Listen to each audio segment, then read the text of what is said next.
ओम नमः शिवाय। रवि प्रदोष व्रत कथा।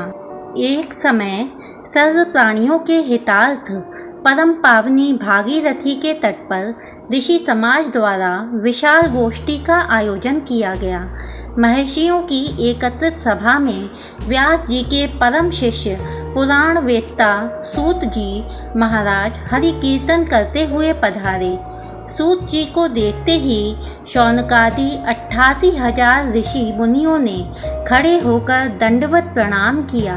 महाज्ञानी सूत जी ने भक्ति भाव से ऋषियों को हृदय से लगाया और आशीर्वाद दिया।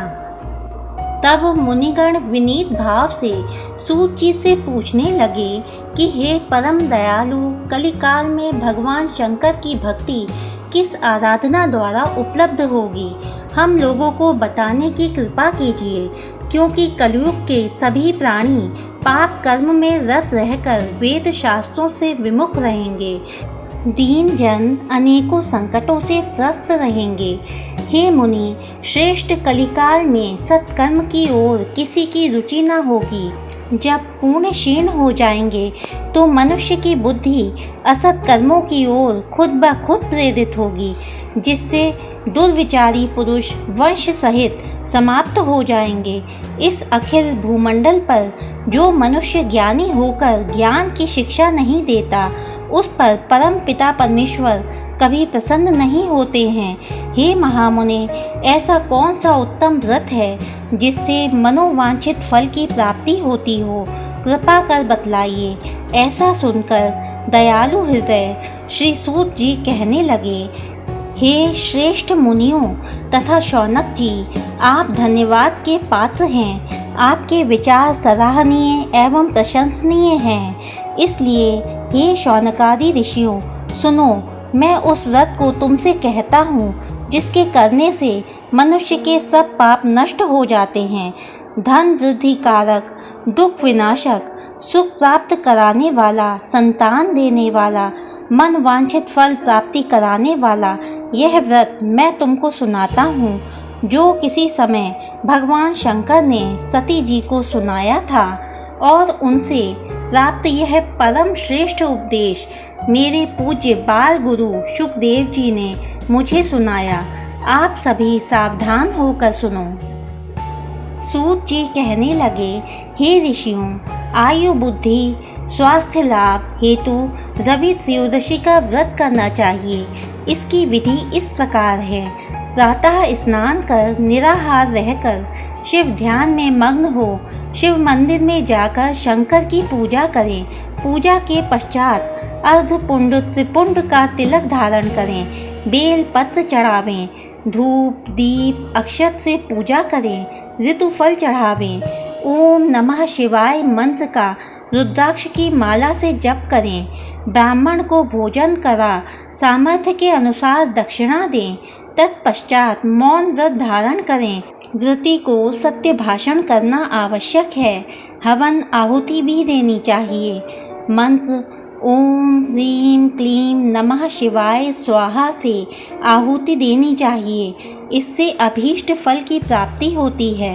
व्रती पृथ्वी पर शयन करे, एक बार भोजन करे, इससे सर्व कार्य सिद्ध होते हैं। श्रावण मास में तो इसका विशेष महत्व है।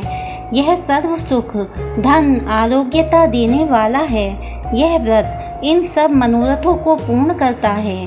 हे ऋषिवरों, यह प्रदोष व्रत जो मैंने आपको बताया, किसी समय शंकर जी ने सती जी को सुनाया था। शौनकादि ऋषि बोले, हे पूज्यवर महामते, आपने यह परम गोपनीय मंगलप्रद कष्ट निवारक व्रत बतलाया है। कृपया यह बताने का कष्ट करें कि यह व्रत किसने किया और उसे क्या फल प्राप्त हुआ। श्री सूत जी बोले, हे विचारवान ज्ञानियों, आप शिव के परम भक्त हैं। आपकी भक्ति देखकर मैं व्रती पुरुषों की कथा कहता हूँ। एक ग्राम में अति दीन ब्राह्मण निवास करता था। उसकी 7वीं स्त्री प्रदोष व्रत किया करती थी। उसके घर एक ही पुत्र रत्न था।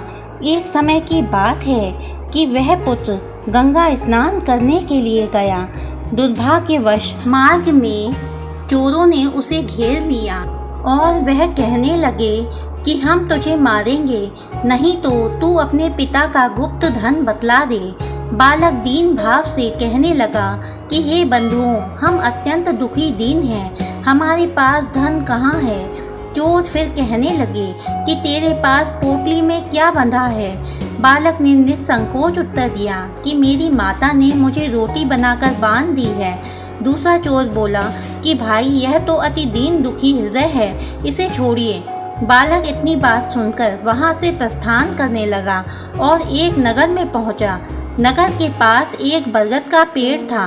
बालक वहां बैठ गया और थककर वृक्ष की छाया में सो गया। उस नगर के सिपाही चोरों की खोज कर रहे थे कि खोज करते करते उस बालक के पास आ गए। सिपाही बालक को भी चोर समझकर राजा के समीप ले गए। राजा ने उसे कारावास की आज्ञा दे दी।